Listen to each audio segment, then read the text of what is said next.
ہم تو جب یہ بات کہتے ہیں براہ راست نبوت کا سلسلہ منقطع، تو دنیا میں کسی ایسے نبی کو قدم نہیں رکھنے دیتے ہیں پھر ہم۔ تو آپ کہتے ہیں کہ ہم کسی نبی کو قدم نہیں رکھنے دیں گے، پوری بات کریں نا۔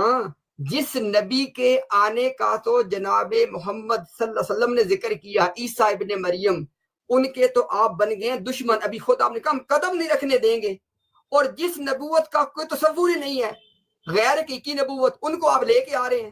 سبحان اللہ، یہ پابندی کی آپ نے اسلام کی۔ میں نے یہ بات کہی آپ کو کہ بھائی ہم کسی نبی کو ایسے کو قدم بھی نہیں رکھنے دیتے ہیں۔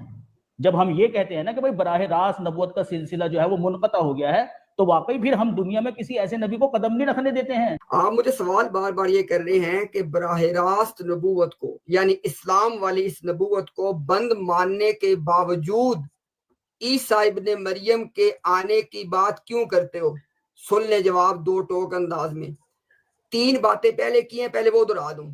پہلی بات یہ ہے کہ عیسیٰ علیہ السلام براہ راست نبیوں کے اس سلسلہ اور فہرست میں پہلے سے شامل ہیں جس پہ مہر لگی ہے۔ آپ انہیں وہاں سے کیسے نکال سکتے ہیں؟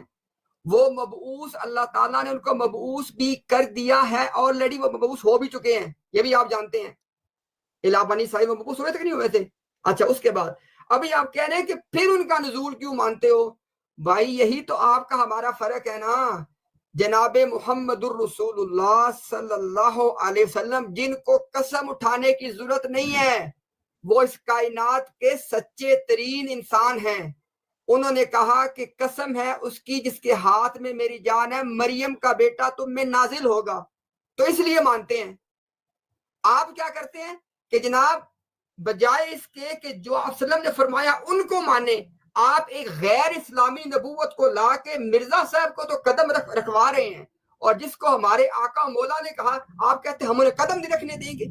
یہ ظلم ہوتا ہے۔ جی ہو گیا۔ اچھا جی، دیکھیں اب الحمدللہ اب ہوئی ہے ان کی بس۔ اب ان کے پاس جواب نہیں تھا تو مجبور ہو کر انہوں نے یہ بات کہی کہ جی چونکہ رسول کریم صلی اللہ علیہ وسلم نے کہا ہے کہ براہ راست نبی دنیا میں مبعوث ہوگا، اس لیے ہم مانتے ہیں کہ عیسیٰ علیہ السلام چونکہ براہ راست نبی تھے تو رسول اللہ نے کہا ہے کہ وہ دنیا میں مبعوث ہوں گے، اس لیے ہم مانتے ہیں۔ او بھائی یہی تو سوال ہے، یہ جہالت کی انتہا نہیں تو اور کیا ہے امتیاز صاحب جو آپ کر رہے ہو؟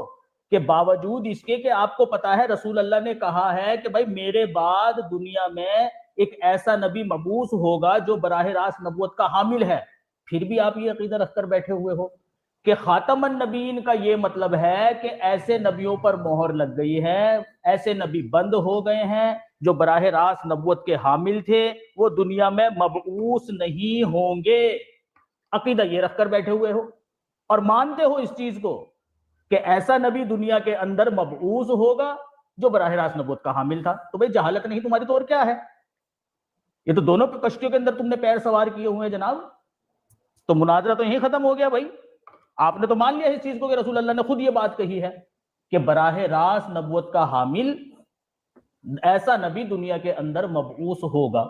دعویٰ آپ کا یہ تھا کہ ایسا نبی دنیا میں مبعوث نہیں ہوگا، تو آپ نے مان لیا اس چیز کو، دعویٰ تو گیا آپ کا بھائی۔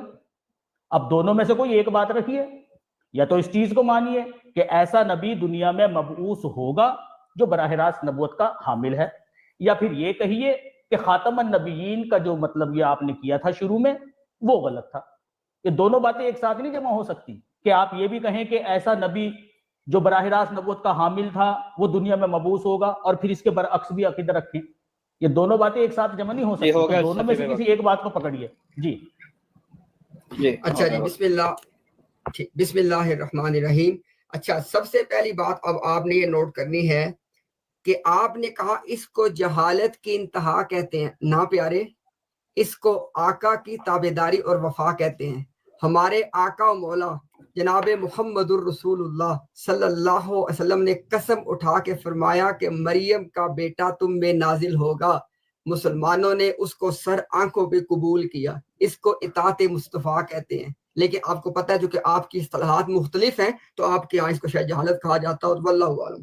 اچھا، اس کے بعد دوسری بات، ابھی بڑی آپ نے زبردست بات کر دی اور یہاں پہ آپ پھنس چکے ہیں۔ مسلمانوں کی طرف سے ایک براہ راست نبی کے نازل ہونے کا عقیدہ ہے، اور آپ کے مذہب کے اندر ایک ذلی، بروزی، غیر حقیقی، انعکاسی، مجازی، استعارہ والے نبی کے آنے کا عقیدہ ہے۔ اب یہاں پہ آ کے بات اڑ گئی ہے۔ اچھا، اب آ جاتے ہیں دلائل پہ کہ ہمارا عقیدہ کیوں مضبوط ہے۔ دلیل نمبر 1، ہمارے آقا و مولا نے قسم اٹھا کے مریم کے بیٹے کا نام لیا ہے، اور مریم کے بیٹے عیسیٰ علیہ السلام ایک ہی ہیں، ساری دنیا جانتی ہے۔ اس کے مقابلے میں آپ کہتے ہیں نہیں وہ آنے والا ذلی بروزی ہوگا۔ ذلی بروزی نام کی نبوت کا اسلام سے کوئی تعلق ہی نہیں ہے۔ یہ ہوگی پہلی وجہ کہ ہمارا موقف کیوں مضبوط ہے۔ دوسری وجہ، آپ بھول گئے، اصل میں آپ اپنے حکم و عدل کے دین کو یا تو جانتے نہیں یا چھپا لیتے ہیں۔ حمامۃ البشریٰ میں وہ بتا چکے ہیں کہ جب قسم اٹھا کے بات کی جائے گی تو تعویل نہیں ہونی، ظاہر پہ معمول کرنا ہے۔ اب عیسیٰ ابن مریم اور ابن مریم نے ہی آنا ہے، اب یہ براہ راست ہی نازل ہوں گے۔ اچھا، پھر آپ کا سوال جو ہم نے پہلے جواب دے دیا، آپ کہتے کیوں مانتے ہو؟ بھئی ہمارے آقا مولا نے کہا اس لیے مانتے ہیں، اور اس کا کیا جواب ہو سکتا ہے؟